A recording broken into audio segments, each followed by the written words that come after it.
Magandang hapon Kalbayog, magandang hapon Samar, ang taga Kalbayog, mag-isog, parahan kamatuoran. So sa hapong ito ay bago tayo umuwi ng bahay, ay magkaroon muna tayo ng konting usap-usap patungkol sa ano ba ang dapat gawin ng isang tao na uuwi na mula sa trabaho.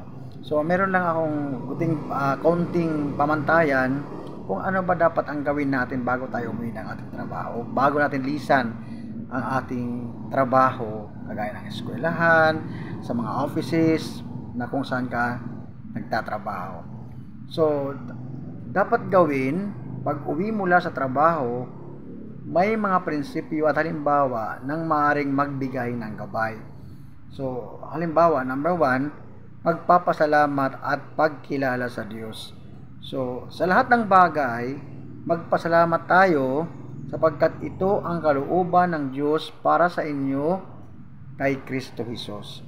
So, maaring magpasalamat sa Diyos para sa ligtas na paglalakbay, pauwi para sa pagkakataong magtrabaho at para sa mga biyayang natanggap araw na iyon. So, pangalawa ay kung anong gagawin natin pag-uwi mula sa trabaho. Ang gagawin natin ay pangalawa, pag-aalaga sa pamilya at mga mahal sa buhay. So, ang bawat asawa ay dapat igalang ang kanyang asawa at ang bawat asawa ay dapat sumunod sa kanyang asawa. So, maglaan ng oras para sa pamilya, makipag-usap at magpakita ng pagmamahal. Minsan kasi pag-uwi ng galing trabaho, pag-upo ni Papa, pag-uwi ni Mama, kukunin ang cellphone, magsi-cellphone muna pero hindi pa kinakausap ang kaniyang pamilya o kanilang mga anak na nag-aantay.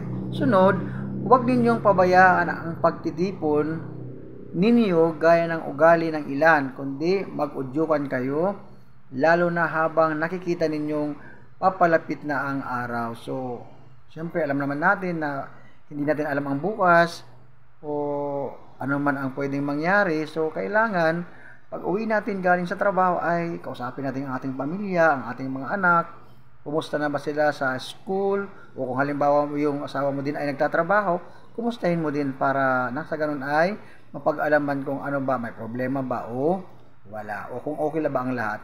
Kung may simbahan o grupo ng pag-aaral ng Biblia, maglaan ng oras para dito. So, halimbawa, kung libre naman ang pamilya, halimbawa may fellowship ngayong Lunes, sa inyong mga denominasyon kung ano meron ka, pwede kayo pumunta roon para magsama-sama at buo ang pamilya.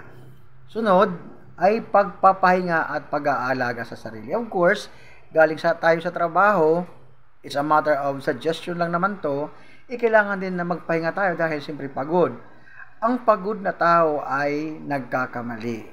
So, ibig sabihin, magpahinga at maglaan ng oras para sa pagpapahinga at pag-aalaga sa sarili. Kasi minsan 'di ba pag pagod ka na kahit anong minsan pag magluluto ka, pag hindi ka muna nag-rest, pag nagluluto ka pero parang hindi malasa yung niluluto mo.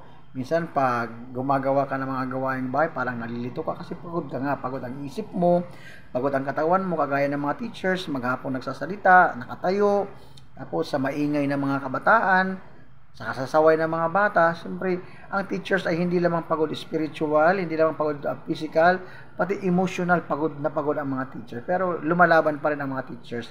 And thank you for that. And the other one, pagdinilay at pananalangin.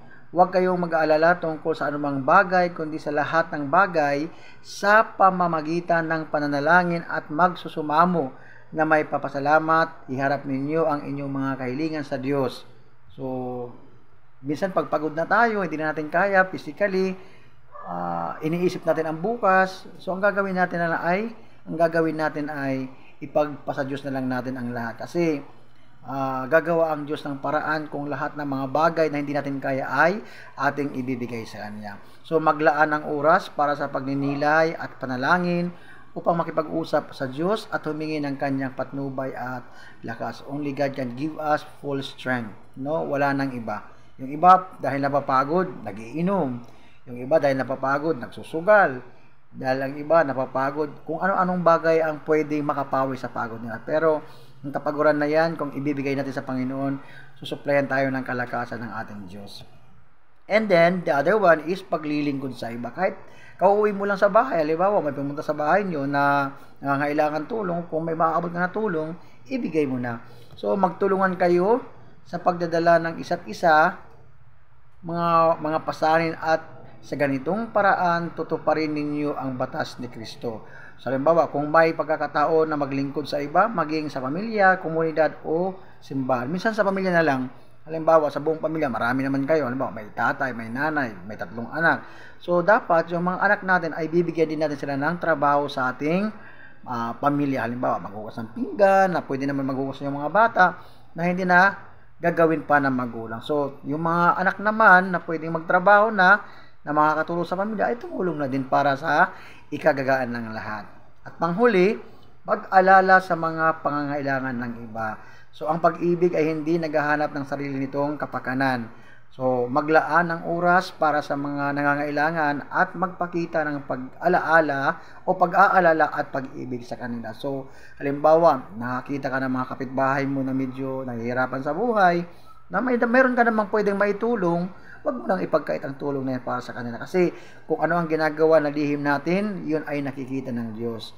So, yung hindi nakikita ng mata, nakikita yan ng puso ng ibang tao.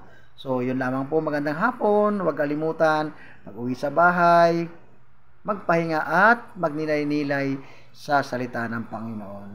Amen. Magandang hapon po sa ating lahat.